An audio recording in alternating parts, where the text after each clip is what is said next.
This reminds me of those times when you go to like a MoMA or one of those art museums, and you try to do like 4 levels. And by the time you reach the 4th level, I mean, it's all beautiful stuff, but you may be looking at a Caravaggio and you're like, fuck, I'm hungry. And you're looking at a Rothko, and then, you just want to, I need to go to the bathroom. So I'd just like to thank all the partners here who've joined us today. There's been a lot of learnings. One thing I can promise is that I have no data on my slides. So that might be a welcome respite. And I'm also going to start with the tips first. I'd like to call them observations rather than tips, and then get into the examples a little later. So so what I do is I work at Facebook. I work in this this division called Creative Shop. My job is to raise the creative bar on all the work on our platforms. A little bit of background on me, because it's relevant to the first point I'm going to make. Because Siddharth spoke about the analog world, and I think Siddharth and I are the only creatives, I think, on this panel. And one thing I can probably relate to pretty much everyone in this room on is that I can probably tick a box in every cohort here, because I've been in a traditional agency. I've been in a more let's only do cool work kind of agency. I've started my own agency, and I've worked as a client where we were one of the biggest digital spenders, and now I work for a digital platform. And there have been some learnings, and for this I'm going to do a little bit of a flashback just to give you perspective. So around the time, maybe 5 years back, when advertising as an industry was presumably at a cliff's edge, when we were going through this watershed moment where people were telling us, we had these digital evangelists. It's kind of ironic that I'm standing here and with a deep sense of irony, being a digital evangelist myself. But we used to hate these guys because they would be like these doomsayers who would come to agencies and say, it's always about something dying, print is dead, TV is dead. And just to make their point or reinforce it, they would always go with the most out there stuff. Okay, so what's going to replace this? It's going to be AR and VR and artificial intelligence. It's going to be flying cars and robots. It was all this stuff. So it was, the skeptic in me, as most of my advertising colleagues are, was just like, oh, this is just a bunch of horse shit. Because what we would see out there in the media would be, Honda coming out with basically a hoarding with 5 of their cars saying Happy Independence Day. So this is it. This is the future. And I spent a lot of that time dissing digital. But a curious thing started happening, because at some level you're also trying to rationalize. And it was interesting to see what the heads of agencies were saying, and not just in India, not just the Piyushs or the Bobbies or all the others, even globally, when people asked them, okay, what do you make of this? I think it was to almost counteract the alarmist, everything is dead message. They would say, look, technology has always disrupted advertising. It's nothing new. But what's really going to remain is the strength of the big idea. And that's really what we have to look at. This is just a medium, and there's always going to be newer and newer mediums. Focus on the big idea, because ultimately that's what it really boils down to. And broadly, you can't fault this logic. It makes complete sense.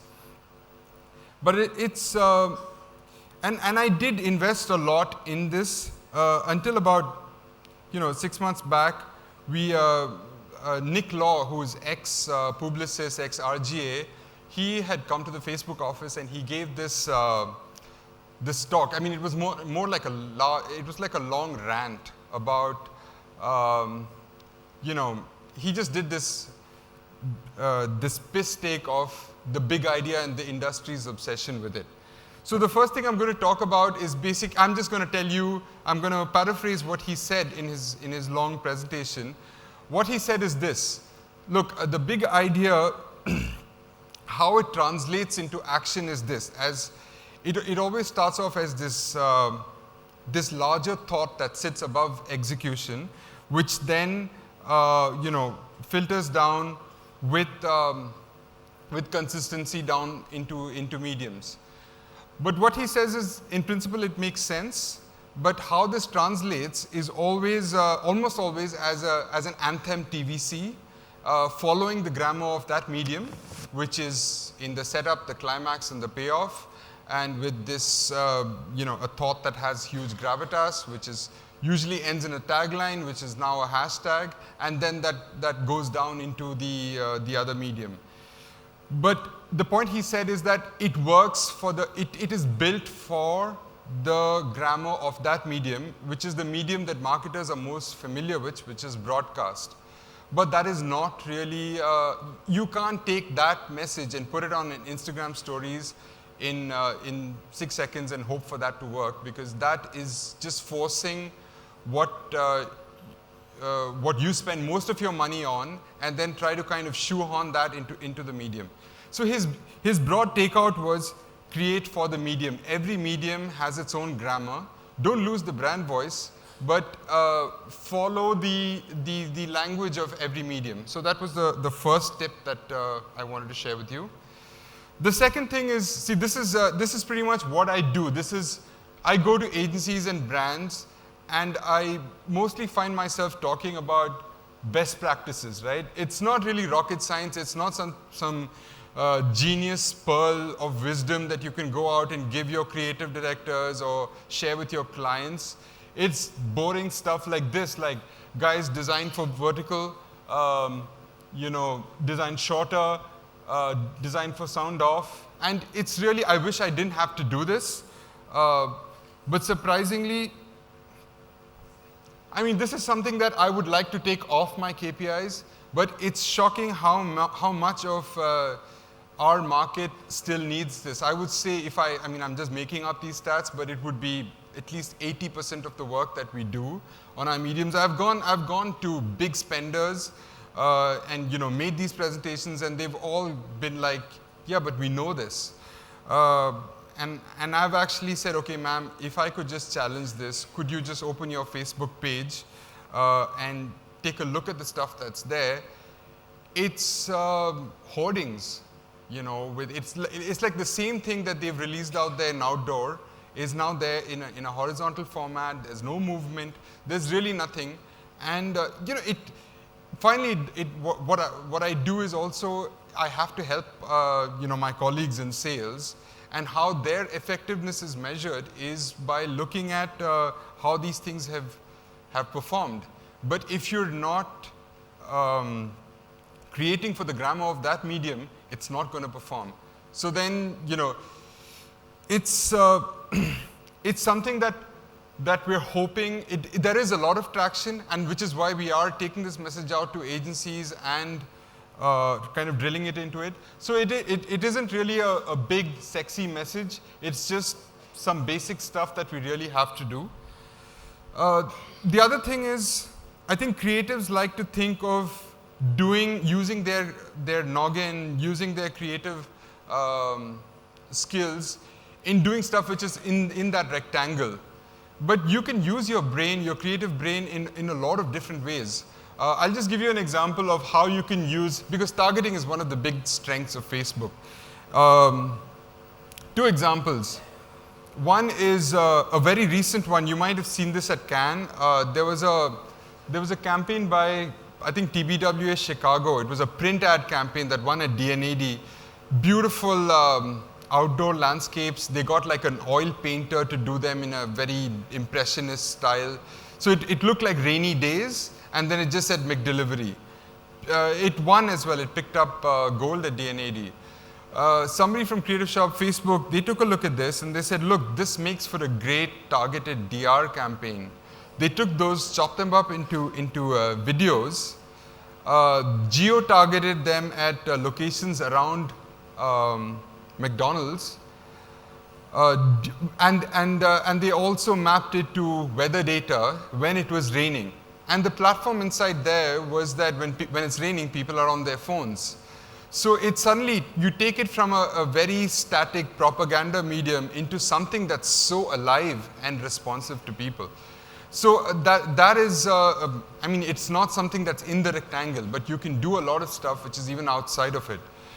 Uber is a great study, case study that we did last year, where we just looked at targeting by interests rather than just people who are going to the airports. Because the thing is, the problem we found when we were working with Uber was that, look, they had a lot of A to B travel, people going to work, people going to airports. You're not going to get growth out of that because you can't, force people to go to the airport more. You can't force people to go to work more, as much as employers would love it. But the idea there was to try and increase the frequency of a lot more recreational kind of travel. And we did this beautiful campaign which was just targeted on interest. So it was, if we were targeting foodies, we were talking about Haji Ali Street, and we were talking about these options when you were around, geo-targeted to those areas. So there's a lot of ways in which you can use your creative brain on the digital medium. Okay, so this is, there's one thing that I've learned having worked in agencies and in these tech companies, is that the agency world can really learn a lot from how the tech world operates. So one of the things that we experimented with at Amazon was this thing called the A3 model, or it was also what everyone called the BuzzFeed model. What this meant was, so BuzzFeed had this, they have a creative think tank of like say a copywriter, a designer, a sound designer, and a video editor, who were just cranking out a lot of work without approvals, without too many obstacles. They were given a budget. So say, for example, you have this think tank and you're given 30 lakhs to say, make 30 videos at the end of it.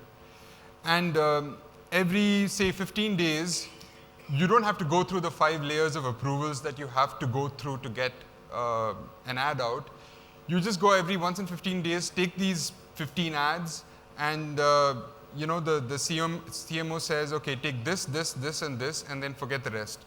You just write off the others, because anyway it is, it isn't stuff that's made at a very high cost, but it's something that really caters to an always ready versus an always on kind of thinking, because the truth about social media is that there's always a lot of batshit crazy stuff out there.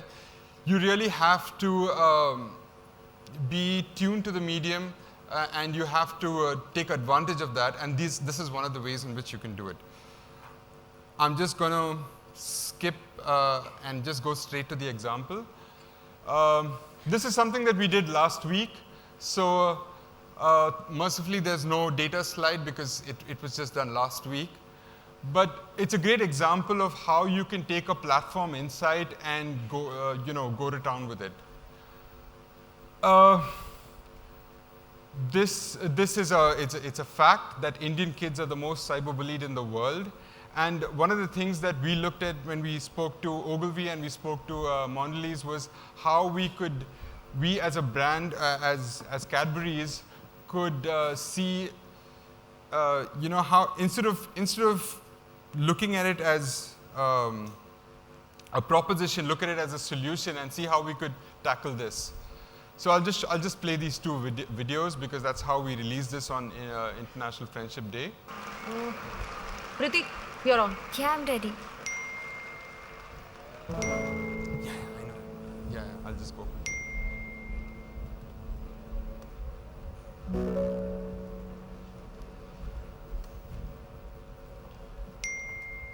This played up on an अब insight से नया called the rule है. bystander effect. तब तक purple hearts भेजो जब तक trolling रुक न जाए. Let's kill it.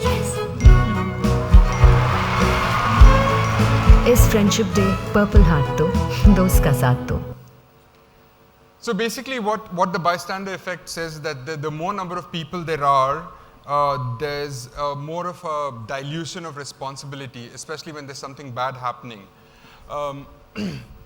And what we did was we wanted to try and do a reversal of the bystander effect by drowning out trollers with the Purple Heart. Purple being Dairy Milk's, brand property. So we just started this campaign. It's early days yet. There's a whole bunch of stuff that's happening around it, which you'll see soon. I'll skip the work that, in the interest of time, I'll skip the work that inspires me. But I'm guessing most of you have seen the work that won 5 Cannes Lions this year, which was the blink test for the Jimmy Nelson Foundation. It's I'll spare you the 3 minutes that you have to watch on that video. Thank you. I'm sorry for taking too much of your time, and thanks for staying. No.